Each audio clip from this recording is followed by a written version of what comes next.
This is Peru, one of the most beautiful countries in all of the Americas. And I just spent 5 incredible days exploring the magic of Peru. And it was an absolute whirlwind. From hiking Machu Picchu to sandboarding down the dunes of Huacachina to visiting the Ballistas Islands, and all of this was surprisingly super affordable. I'm Shalana, and on this adventure, we're hitting the bustling streets of Lima, the desert oasis of Huacachina, the sacred valley of the Incas, the awe-inspiring 7th wonder of the world Machu Picchu, and the historic city of Cusco. We're also breaking down the cost, so get ready for stunning landscapes, delicious eats, because Peru is the food capital of South America and a touch of history, all while showing you how to experience Peru without breaking the bank. So let's dive in. Getting to Peru was surprisingly super affordable. Round trip tickets to Peru straight from Miami were $242, but once you arrive in Peru, you realize the moment you step off the plane how super affordable everything is. The airport shows you the price of taxis. The moment you get in the taxi and you hit the roads of Lima, you realize just how bustling this metropolis is. Barranco and Miraflores are the 2 most popular tourist destinations and the safest neighborhoods in Lima if you're a tourist. And the Airbnb was surprisingly cheap. For $48 a night, I got me a nice apartment on the 11th floor of a beautiful building overlooking both Miraflores and Barranco with 24-hour security in and out of the building. The people here are super nice.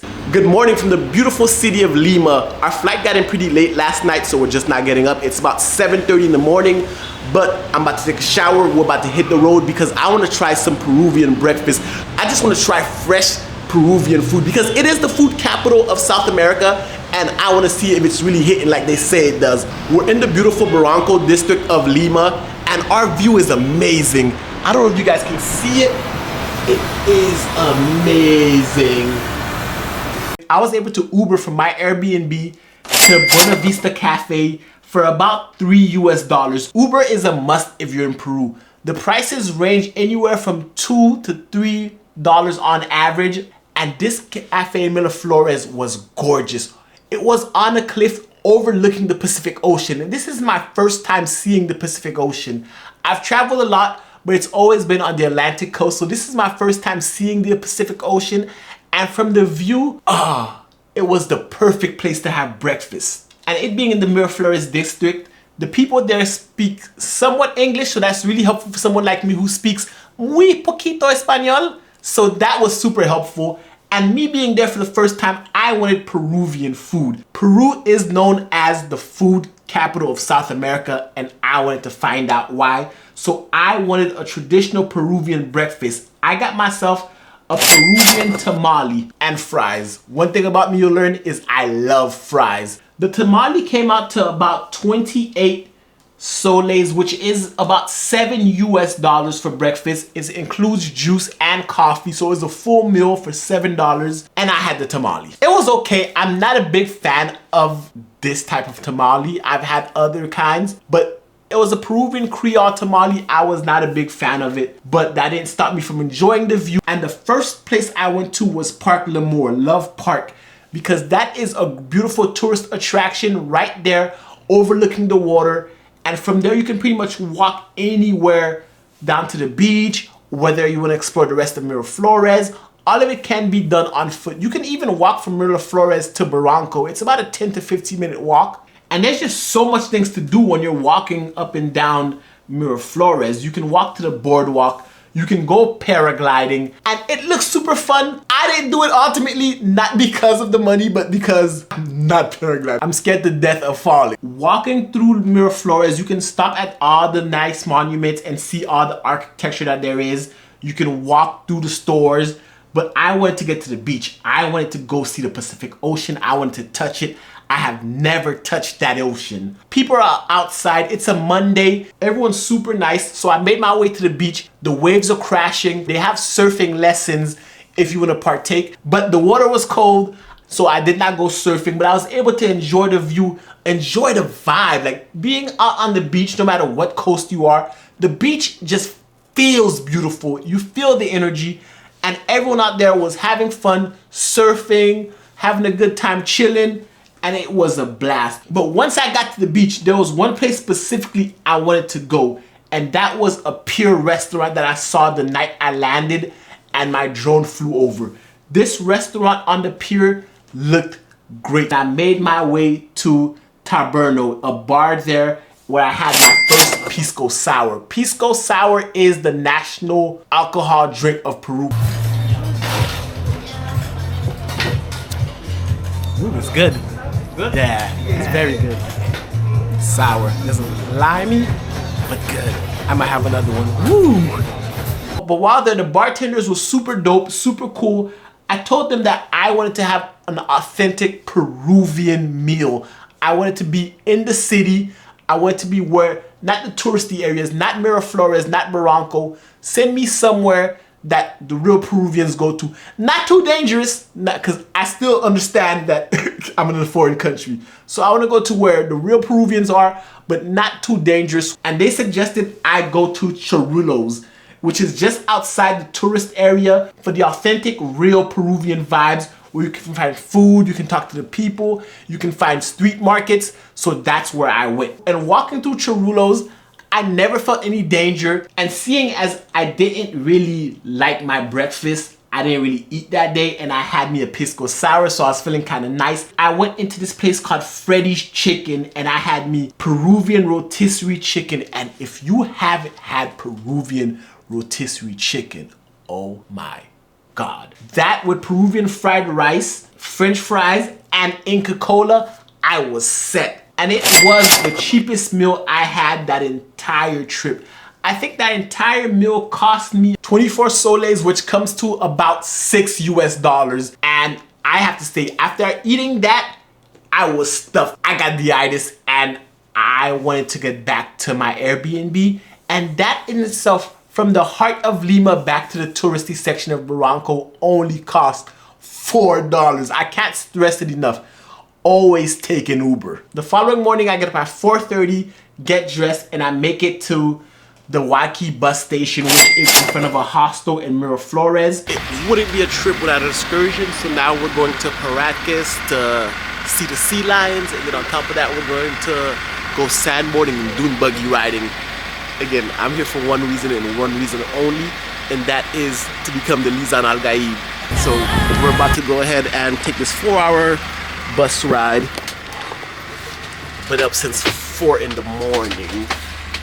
Bus leaves at 5:30 to get there at 9. So we're about to hit the road. See you when the sun is out. The water is beautiful, and dune buggying. All right. At 5:30 they pick you up, and it's a 4-hour ride from Lima to Paracas. It costs about 55 soles for them to take you there. So it's a comfortable bus ride. It's a coach bus. You can sleep on there, which I did. You can charge your phone. It was a smooth ride. One stop, gas station, got some food, tried some Peruvian chips, and we made it to our first stop in Paracas, where we were going to visit the Ballistas Islands. We took the Ballistas Island boat tour.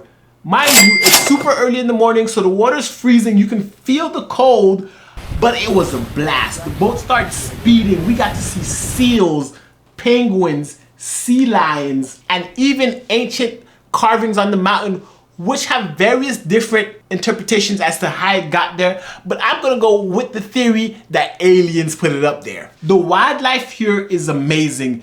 Being up close to a penguin, I have never seen a penguin in person. Seeing that was dope. Seeing seals were dope. The sea lion was ugly, but dope seeing one in real life. The trip itself was not expensive at all. It only cost 35 soles for the trip, but for an extra fee, you can actually dive in the water and swim with the sea lions. From there, our tour took us to Ica, where we had pisco tastings, and they showed us how Peru makes piscos, and we got to my favorite part of it all, where we got to try the different flavors. And I had me about 6 or 7 shots, so I was feeling really saucy at this point, ready to attack Huacachina and go down the desert dunes. I'm like 5, 6 drinks in. I'm not even sure how I'm gonna make it the rest of the way, but we lit, we getting it, and it's time to go snap. I can't even speak, I'm lit. I had like 6 of them shots, But now after buggying and sandboarding, who is hot? Yikes, I just want to get my first reactions. Woo, I'm lit. But the whole highlight of this entire excursion was making it to Huacachina and seeing this desert oasis. It was beautiful. I have never seen a desert in real life. Looking at these big sand dunes, riding the buggy through. This whole experience was life-changing. It was beautiful. It's a sunset buggy ride through the dunes, and you get to sandboard while looking over the oasis town of Huacachina. And I promised myself after this experience, I have to come back to Huacachina and experience this again because it was magical. You don't realize how high sand dunes are till you're up top and you're looking down and you have to sandboard. But it was totally worth it. It was a dope experience. It was the most fun I had in the trip when it comes to like activity wise, because the buggy drivers go crazy on the dune. It's like a roller coaster. They're swerving. Everyone's going crazy. It is a vibe. It is so lit. And then you get up there and now you're sandboarding. I loved every moment of this part of the adventure. And once you do all that high octane fun, they drive you into a nice place where you can watch the sunset, and the sun setting over the desert dunes, just beautiful. Worth every penny. And this whole excursion also was only 35 soles, $9 for this 2-hour experience. It is totally worth it. I would do it every day if I could. After Huacachina, Wayki Bus tour takes you back to Lima. It's another 4-hour bus ride back. So just get comfortable, go to sleep. We got back to Lima at around 10 o'clock at night, just in time to go to bed because we've been at it since 5 in the morning. So crashing out. And the following day, we're going to Cusco, so you don't want to miss that flight. After checking out of my Airbnb, I went down to a cute little cafe that under the Airbnb to have breakfast, and I had the Madame Waffle, which is like the croque madame of French breakfast, but instead of using bread, they use waffles as the bread. This waffle sandwich concoction, that was 28 soles, which is only $7.45. And at the airport, we took JetSmart. JetSmart is like the Spirit Airlines of Peru. The tickets were $28, but they got you in luggage. Luggage itself was about $80 to $100 more than the ticket price. And just like Spirit, it was cramped, but the flight was super short. The flight from Lima to Cusco says an hour and a half, but our pilot got us there in 50 minutes. And also, the moment you get off the plane in Cusco, you feel the altitude change, because at this point, you're 3,500 feet above sea level, and just taking steps was hard to breathe. So when you get there, make sure you drink the coca tea, make sure you chew the coca leaves, take medication for altitude sickness because it's very real. And you feel it the moment you get off the plane. Mr. Salama, welcome to Cusco, nice city, beautiful. Altitude 3,800 meters here. But once you land in Cusco, there's many ways to get from Cusco Airport to Ollantaytambo and the Sacred Valley of the Incas. You can catch a private taxi which costs about 250 to 300 soles, or you can do what I do and take a collective taxi called a collectivo. From the airport to the Sacred Valley was only 50 soles. The only difference is it's a taxi with a bunch of other people, but it's a comfortable taxi, and the trip is about an hour longer because it has to wait till it fills up. It can be shorter, it can be longer, but they wait till they fill up the coach bus and then you're out of there. In the Sacred Valley, you can do a lot of different things, but what I really wanted to do was stay in the Star Dome Lodge. I saw this on Instagram and I instantly fell in love with this place and I had to stay there. The views were beautiful.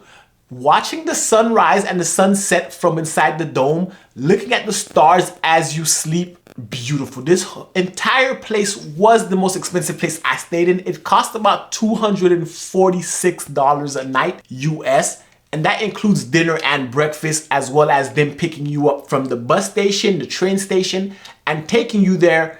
They would have picked you up from the airport as well, but that was an extra $60 US. I highly recommend this if you want to splurge a little bit, have a relaxing experience, and just see one of nature's beauties up close and personal, and just live in it for a night. It is totally worth it. I highly recommend it. And that experience alone made the trip feel luxurious, calming, and just gorgeous. I'm telling you, that sunrise over the mountains, nothing beats it. And they take you directly to the train station that will take you to Machu Picchu.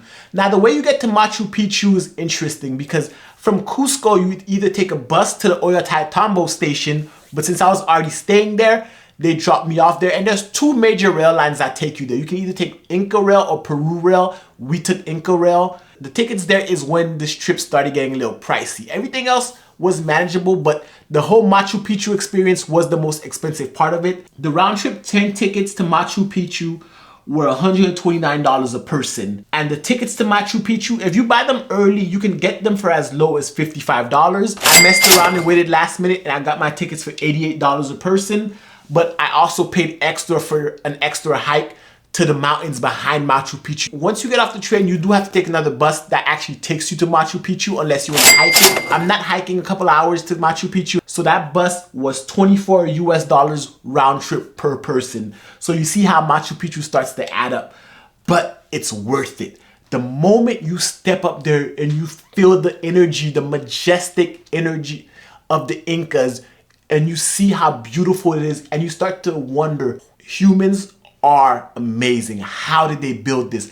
How did it get up so high? Machu Picchu is high above in the mountains. You're almost sitting in the clouds, and people built this. It is a seventh wonder of the world for a reason. The views are breathtaking. Seeing the engineering, seeing just how advanced the Inca were hundreds of years ago, all of it is worth it. Just being there and being in that moment, stepping foot there. I felt this entire trip was worth it, the energy there. As a side note, when you're going to Machu Picchu, dress comfortably. I didn't realize how much walking you'd be doing, especially since I took an extra hike.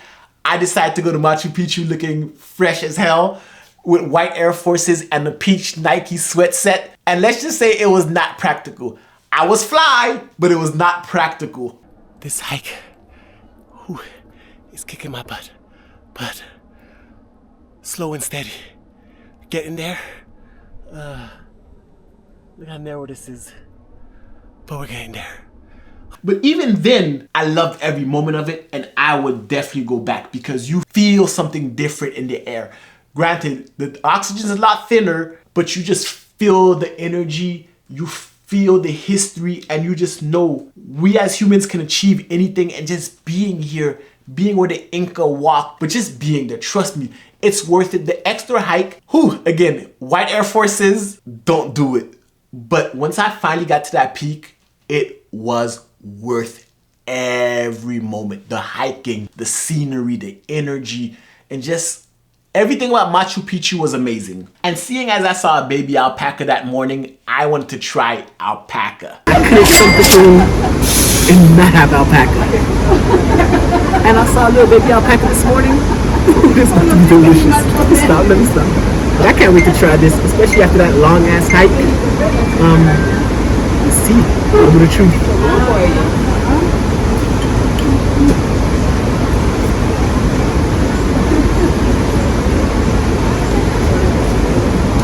This might be the best thing I've had this entire trip. Holy shit, it's good. But once you're done with Machu Picchu, you just get back on the train, go back Ollantaytambo, and you can pick up your stuff. The beautiful part about Inca Rail is you can bring your suitcases with you. They give you storage. It's included in the ticket price. It's free storage. You can leave your suitcase, everything.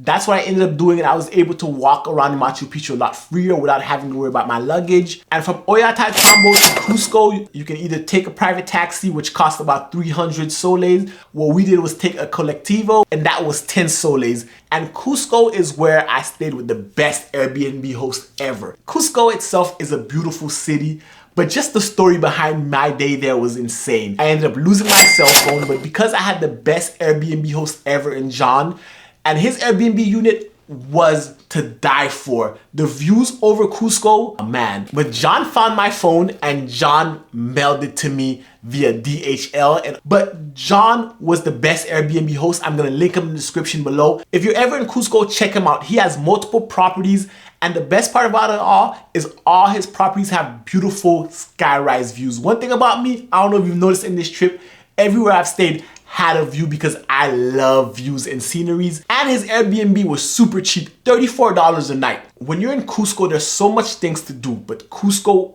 also, because the way it's built, there's a lot of climbing up and down. And remember I talked about elevation sickness? That's when I got it. Walking around the Cusco streets, I didn't take any cocoa leaves that morning, and it got us. We were out of breath 20 minutes into our adventure looking for baby llamas. I will say one thing about Cusco, you have to be prepared for the altitude. The shortness of breath is crazy up here, and everything is climbing stairs up and down. But the best part about it all is the alpacas. After a whole day of running through the city, we finally found them. They were beautiful. We got to see how they work with the furs, and just the price of some of these, insane. But if you feel them, they're so soft. We saw llama, we saw alpaca, and then we went back to the town square. Plaza del Armas, beautiful. Cusco has so much history. Just walking through the city, you can see so much colonial architecture that's infused with the Incan culture, and just seeing the day-to-day life of that city. Cusco is just one of those towns where it's a mix of ancient times and modern times. And it's at this point where the trip pretty much ends for me. I lost my phone. I couldn't get in contact with it. So I had to fly to Lima without my phone, leave Lima, fly to Miami with no telephone, and spend the next 24 to 48 hours with no phone till I finally got to AT&T and got myself another phone. And then once I bought this new phone, that's when John and my Uber driver were able to get together. And John, being the best Airbnb host in all of Cusco, got me my phone, and he's mailing it now, and I should get it in the next few days. I'm super excited. This has been Peru, one of the most beautiful countries I've ever been, and definitely a country that I have to go back to. And I feel like more people should be talking about Peru because there's so much to do in Peru, so many different types of environments. You can be in the desert, you can be in the mountains, the city. This country is definitely worth the visit if you haven't been. Right now, Peru might be my favorite country that I visited in South America. Go check it out, it's worth it. It's lit, it's a blast, it's cultural, the food's diverse, and you have so many different activities that you can do. It's definitely worth a trip if you haven't been. Check out Peru, guys. And if you like the video, definitely give it a thumbs up, hit the subscribe button, and I'll see you on the next trip.